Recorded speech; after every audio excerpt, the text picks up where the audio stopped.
hailing frequencies are open. The Phoenix Files podcast starts now.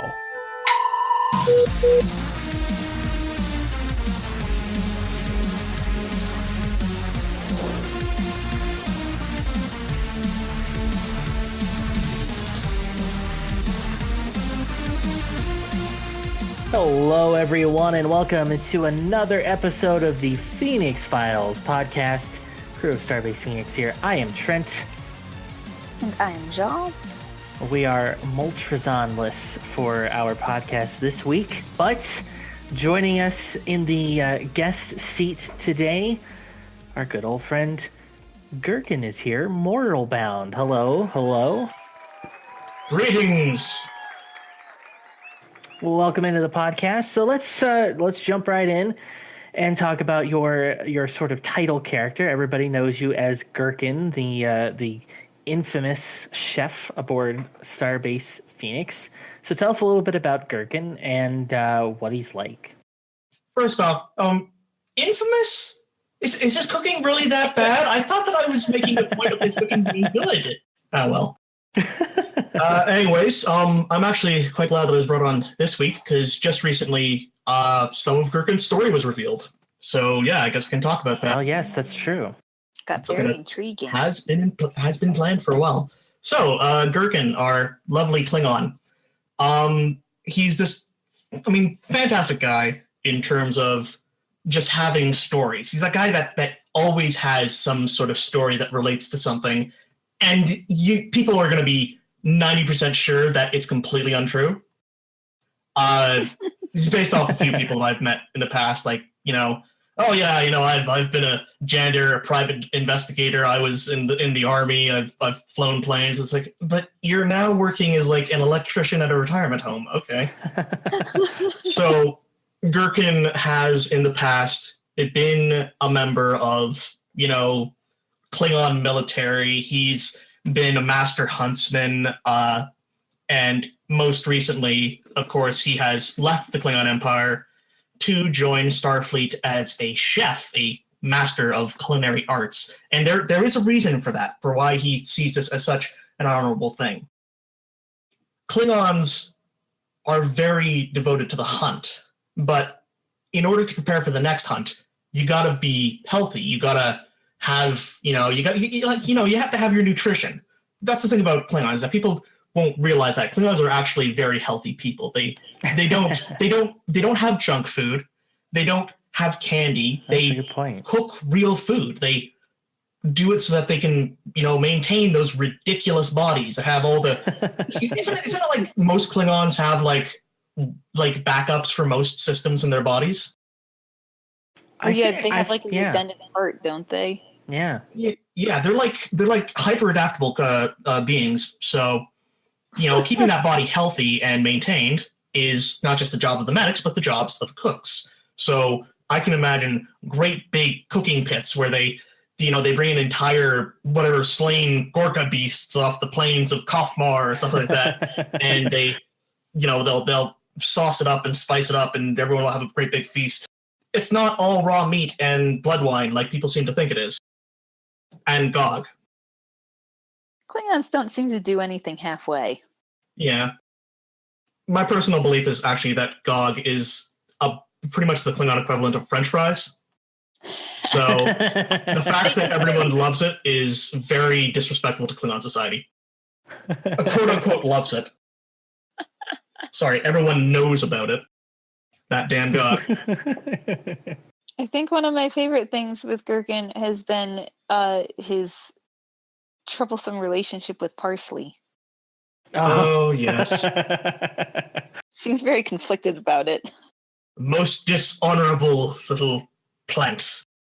It's had some very emphatic smacks of parsley. An inferior garnish, if ever I saw one.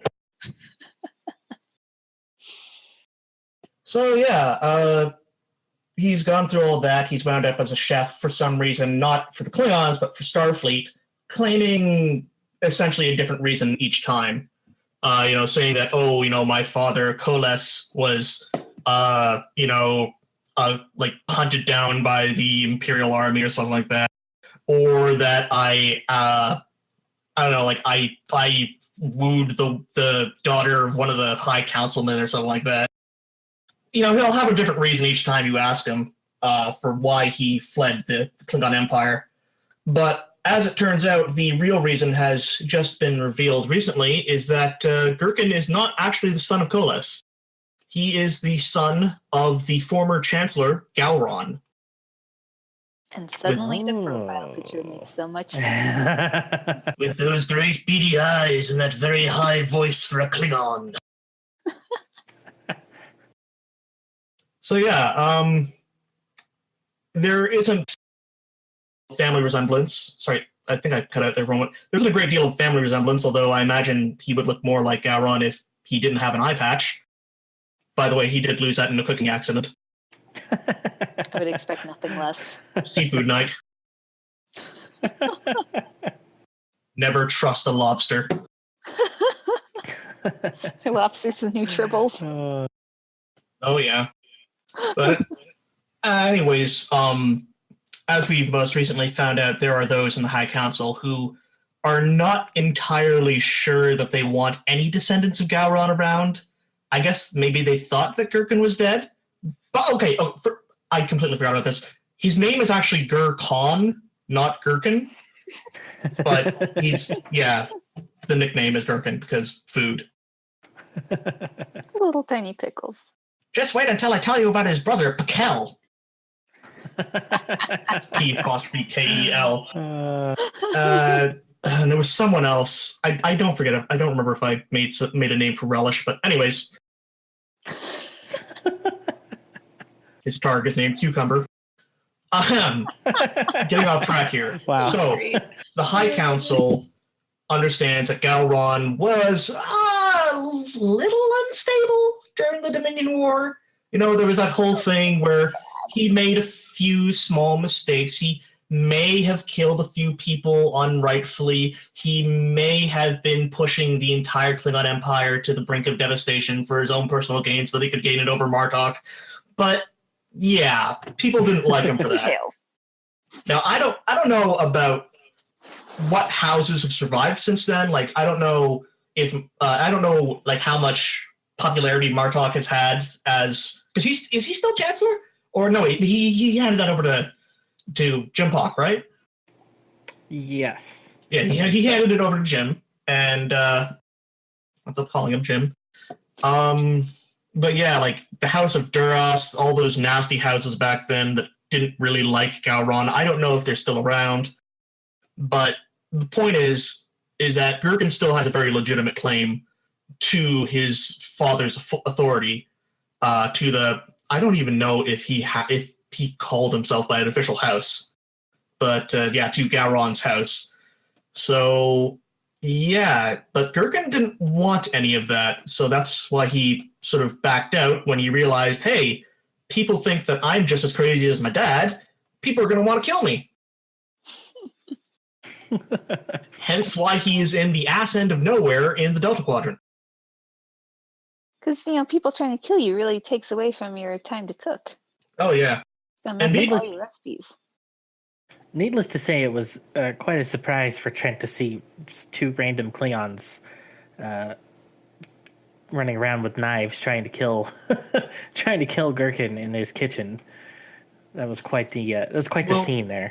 Really, the image of a Klingon running around with a knife in the kitchen shouldn't be that odd, but you never visit the kitchen, so. But yeah, the fact that there was 3 of them this time, and 2 of them were trying to kill the other one, that's usually it's Gherkin trying to kill them, but whatever. I don't know if he has any Klingon chefs, like sous chefs. That's a line I never thought I would say. Things you only hear on the Phoenix Files podcast, right there. So let's talk a little bit. Let's shift gears a little bit and talk about some of your other characters, of which you have many. You have a bit of a reputation as being sort of the Swiss Army knife of role players here in the fleet, because you play a lot of minor characters that are needed to advance stories. You play a lot of characters that have very specific roles. So tell us a little bit about that and what that process is like for you, and what some of those characters are. Well, being the person who has 24 characters in game, only 3 of which are not leveled up to level 60 right now. That's the max, right? For now, yes, yeah. Yes, for now. Still working on a few of them. But yeah, the process is pretty much like if someone comes up with an idea, or if someone says, hey, this would be an interesting thought to have, or even just like okay, so not someone, mostly it's just me because I don't know, people are too scared to share their crazy little ideas around me. With good reason.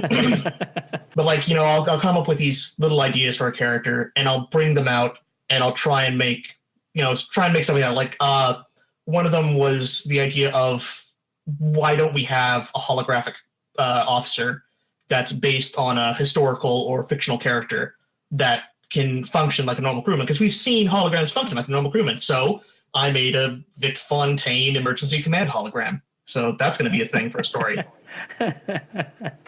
That'll be great to pull out. Oh yeah. There is the case with the idea of first contact missions. So we've got Roxanne Under and the Vogue, and we've got Sala Bonleth and the Karaba, which was for the Borg arc. So these characters are sometimes like with the Karaba are requested by certain people, aka Trent, and I'll bring them out for that particular scenario. And then I don't know, I guess with Sala Bonleth, she evolved into her own character, and at the end of the arc, I didn't want to take her away. I wanted to keep playing her, so that's why she's still here.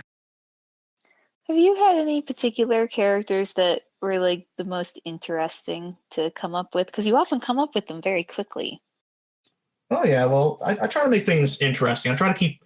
I like to think of roleplay sort of in the Star Trek sense, where it's like things can be episodic. So like every character that you met in the old Star Trek series, they had to be interesting enough to serve as the sort of the focal point for the storyline for an entire 30 minutes, or 40 minutes. So if they can't do that, then there's not really much point in having them. Keep the more boring characters to the main cast, and then keep the exciting characters to the rotating cast. That sounds so counterintuitive. But you're not true, wrong. though. It's true, though. If you want, you have to have things that are flashy and get people's attention if it's only going to be in front of you for a few minutes. With characters like Geordie LaForge, with Captain Picard, you can have them be more interesting over time. But let's face it, when the first episode of a series comes along, those main characters that are popping up are not going to be that interesting. That's true. The most interesting character in the first episode of Deep Space Nine was probably Quark, because you knew you weren't really going to see much of him. He was a thief. And that was exciting. So they made him flashy. They made him the ugliest alien in the universe. Hail Ferenginar. Yeah. So that's, let me think. A character that I find most interesting out of all these little minor characters, well, I don't know, my mood shifts. I've been playing a lot of my Vulcan Denobulan hybrid lately. Still haven't gotten to roleplay with anyone with her. But let me think. There's Delara. There's Ross. Rena Alaran. Delara is hilarious. Oh yeah, on my little Trill. I need to play her more. That's something I say about all my characters. Yeah, so that'll be something that Jal and Delara will have to meet up and talk about something. I don't know, voice or something. I don't think Jal knows what to do with Delara. She's just like, you have a lot of energy.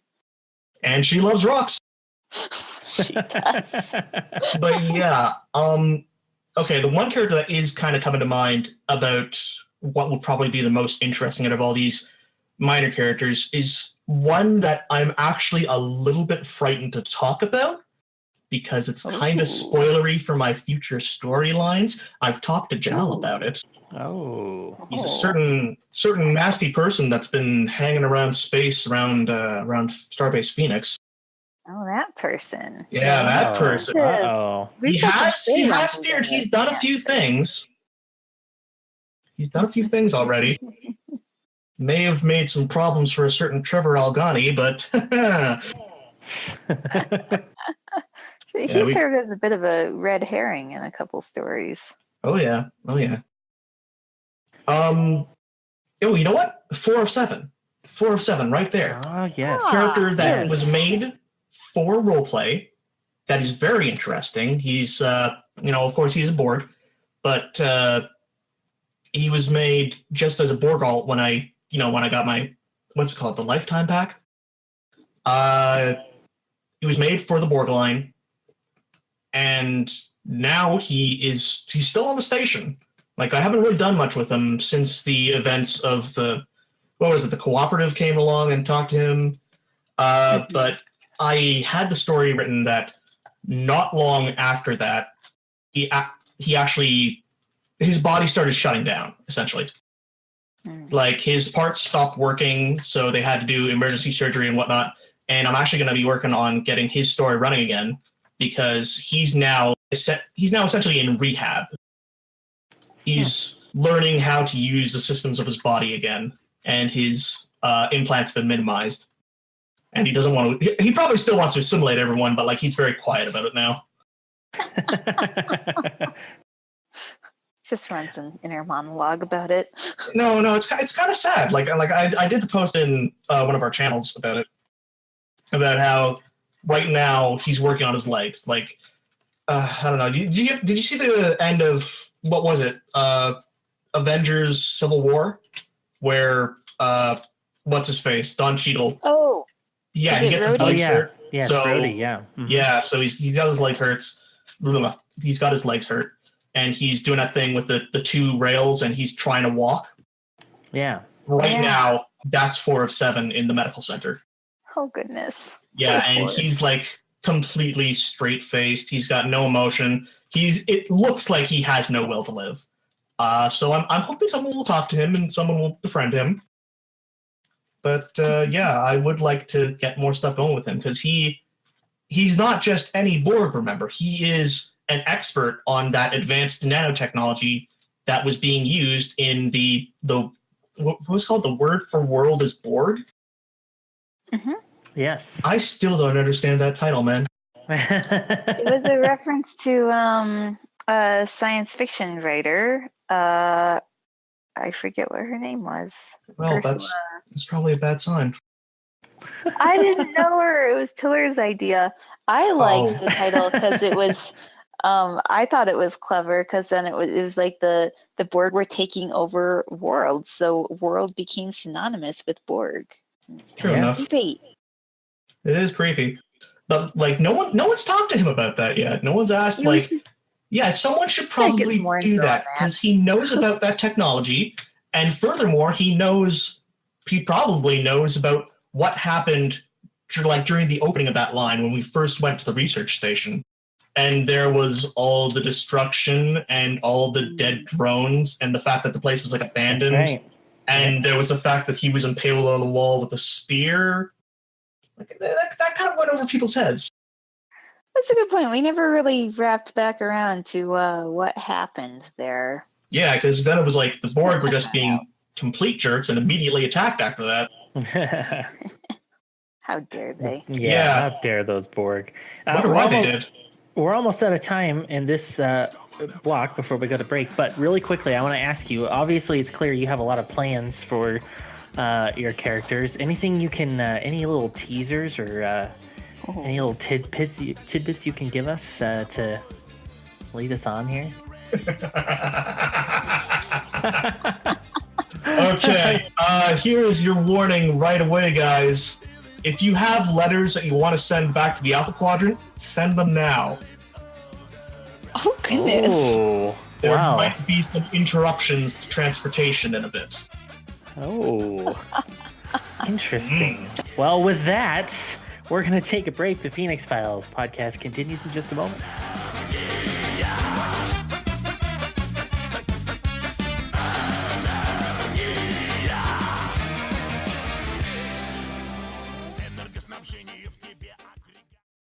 Know anyone that deserves recognition for being awesome in the 5th Special Operations Division? Just go to our website, 5thsod.shifter.com, and nominate your choice for Fleet Awards. We'll announce the winners at our upcoming summer event on Ryza.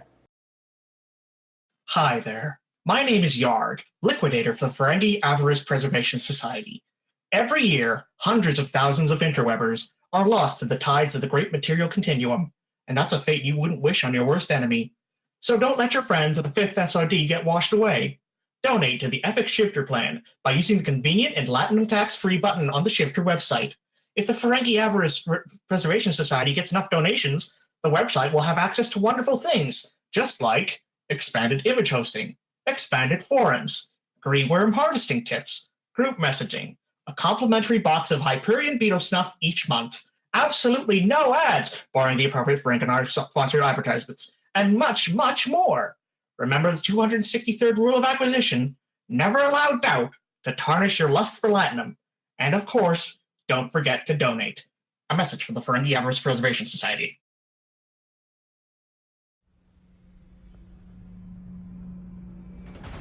Join us on the Phoenix Files podcast as we come back for the summer better than ever.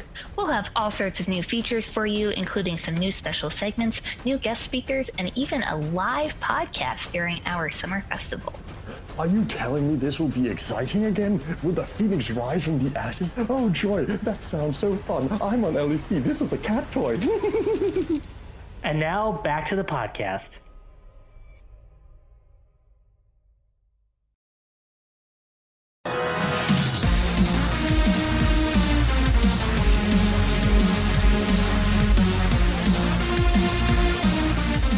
Hello, everyone, and welcome back to the Phoenix Files podcast. Trent here with Jal and Mortalbound as we get set to talk about our new flagship, the USS Astraeus. We've been running polls for the last week or so to help you guys, the fleet, decide on every aspect of the flagship, the new ship, so it is 100% yours.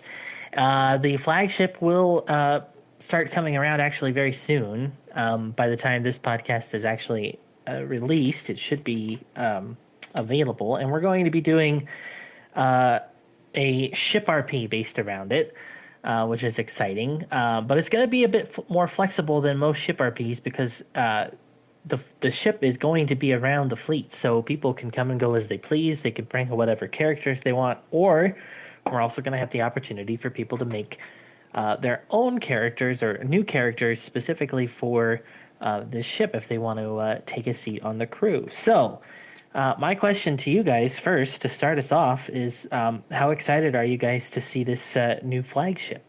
So excited. It is very large. It is very large, yes. We can't have a dinky flagship. You say that, but you totally can. There's nothing saying you can't have a small spaceship. Fun of us. Well, yeah, but the other fleets are going to have a big slow ship that's like, and it's just going to it's going to hit a space iceberg, and then it's going to sink, and then we're going to go aboard the little island, and we're going to make, I don't know, coconut houses or something. What was I talking about?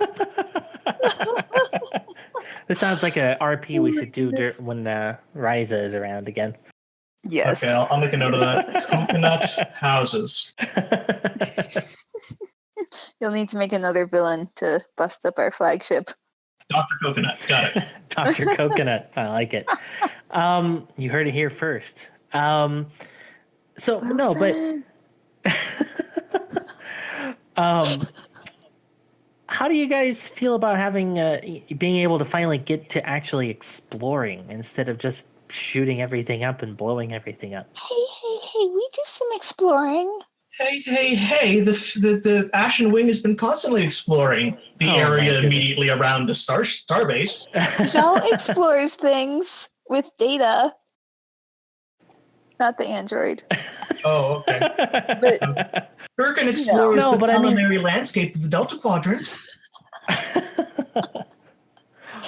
No, but I mean actually going out and surveying things for once. Jal has ships that she has very far out that send data back. Again, not the android. Yeah, no, we're not. I just imagine sticking data in a torpedo and just firing them out. Ready to launch, Captain. I'm sorry, I'm bursting your bubble. I'm very excited. You're making me very sad here. You'll survive. It'll be fine. I'm not sorry for bursting your bubble. I like the idea that we can have a routine ship to go on missions on, because whenever we try to go on a mission somewhere, it's always like, what ship do we use? Oh no, whose ship are we going to? Oh no, it gets very confusing. And I like that we can do a ship RP and people aren't like trapped on a ship, because that's always the danger with RPs, is that like then you have a character you can use one place but you can't use them any other places. So I think this will be good and flexible. Trapped in space on a spaceship? Inconceivable. I suppose there are worse places to be trapped in space, like not on a spaceship. That is true. That is true. But yeah, so like you're saying, you know, if you want to bring one character along one week and bring someone else another week, that's totally plausible. I can see Gherkin doing a few shifts in the kitchen there, just to spice things up. It'll be like taco night, except it's God night. Oh no. Well, anyway, we're gonna have a lot more exciting information about the flagship in the coming days and weeks. By the time this is released, we'll already have some of the roster and everything fleshed out. In fact, one of our newest members, Dr. Samantha Eakin, I hope I'm saying that right, was just named as Chief Medical Officer aboard the Astraeus. So that's exciting. Good way for them to settle in, jump right into the fire. Now, I have a comment about that. Oh, here we go. Now, listen, I understand that she's human, right? She's half human, half Vulcan, actually. That's close enough. Vulcans and humans may as well be the same thing. They're both pink. Anyways, so, they're all Bajoran to me. Anyways, I understand that she is a skilled doctor, but I wouldn't trust her unless she actually knows how to be prepared for food poisoning. Because when people take things from the replicators, sometimes they get food poisoning, and it happens a lot on ships that Gherkin is served on. So, you know, it's the replicators. But we'll make sure to check her credentials as far as food poisoning goes. Okay, we'll make sure. I just want to be safe because, you know, I care about the people. So I'm sure that's entirely where this is coming from. Well, with that, we are almost out of time. But before we go, we decided to put Mortalbound here in the hot seat with Canon Rapid Fire. We're going to do it a little bit differently since we only have 2 people today instead of 4. So we're trying something different. And what we're going to do is we're going to give Mort here a series of terms. He's going to have 30 seconds to guess each one.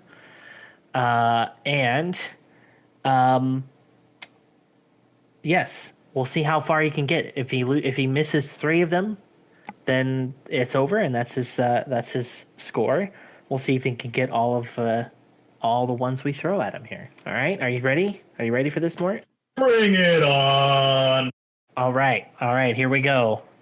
I'll start us off. 30 seconds. Wait, I gotta get my time in here. All right. 30 seconds. Your first term is transverse bulkhead. Wait. What are you doing? Am I doing? Stop. My first answer is transverse, I screwed it transverse up. bulkhead. He's doing so good. Good job. Yay. Wait, leave it to me to blow the rules. Okay. I could probably say what transverse bulkhead is. See, this is why I don't do Canon Rapid Fire. Don't make me do it again. You're not even doing it. I screw it up. All right. All right, here we go. Let's try this again. 30 seconds. The time starts now. Klingon. Ambassador. famous. I give clues faster than this. Okay, Worf? There you go. Good. All right. Worf. There you go. You got one. I was waiting to hear male or female because there have been 2 Klingon ambassadors who are famous. There's the one. There's Worf, and then there's Alexander's mother. I can't give it all to you right away. I gotta make it tough. Okay. You know. All right. It's a All right, fast-paced so- game, Trent. Step it up. So you got one. Hold on. All right. Am I allowed to give? If I get the wrong answer, am I out, or are you just gonna keep on giving it to me? No, you get 30 Nah, we'll seconds. just- Okay. I thought that if I gave the wrong answer, then I was out. No. I was confused. We're not. Throw as We're many not. answers out there as you want. We're mean, but we're not evil. Okay. I was playing for keeps. All right. So you've got 1 point. We need to step up the pace here. What did I just tell you? I know. Oh my goodness. All right. Your Guys, we're first having term. fun together. Your first term. Second Jal, term. 30 seconds. Her Oh, first Jal. term. All right. 30 seconds, Jal. Here Okay. you go. Medical, 5th, human, search and rescue. Pulaski? No, Wait, 5th, no. special operations division. Valyrian. Crap, what's his name? Carver. Aaron Carver. There we Yeah, go. there you go. I didn't know we were doing stuff from our fleet. I didn't either until Trent sent me things. Okay, because I was Yeah, trying to gotta think shake it up. mixing it up. Gotta shake it up. okay, so who's the 5th Doctor on the Enterprise? There's not that many Doctors on the Enterprise. I still maintain that Carver somehow got past us with the creepiest name ever for a doctor, and no one until like 4 or 5 Oh months. God, you just pointed that out to me. I didn't. See? See? No one noticed. Let's start the chopperation. This little doctor joke there. All right, Okay. here we go. Here Next we go. one. Next term, 30 seconds. Here we go. Gardener. Boothby. Starfleet. Yeah, there you go. That was an easy one. That was an easy Ah. one. Boothby. Not everyone knows Boothby. Well, okay, yeah, everyone knows Boothby. That's the point Alright. of Boothby. Jal, you're up next. All 30 right. seconds starts now. Okay, Bajoran, leader, religious. Kywin. Perfect. Wow. All right, you're up to 4. Here we go. Next one. Ice. Planet. Cold. Blue. I know what it is, but I don't know what to call it. Hoth. No, it's not Hoth. It's SETI Alpha 4?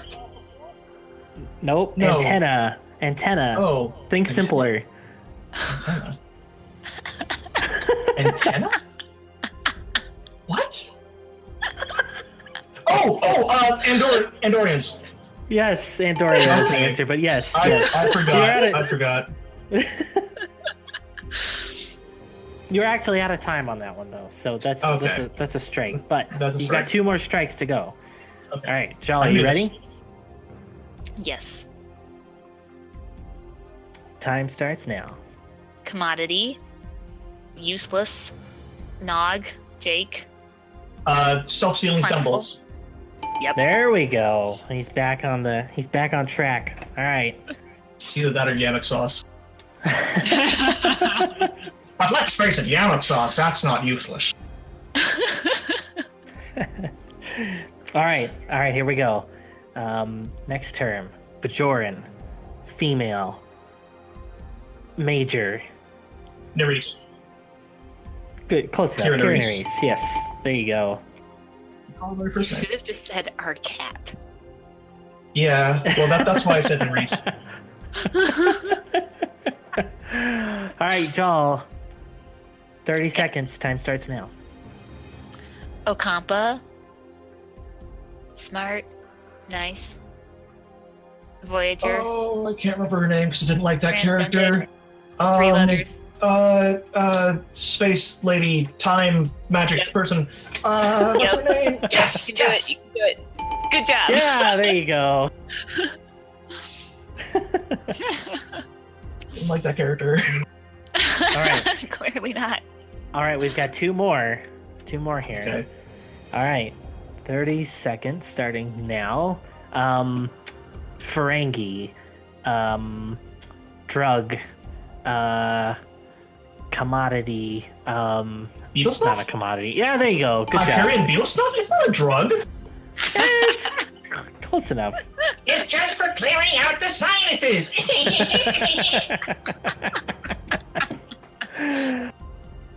You make a lot of money off of that.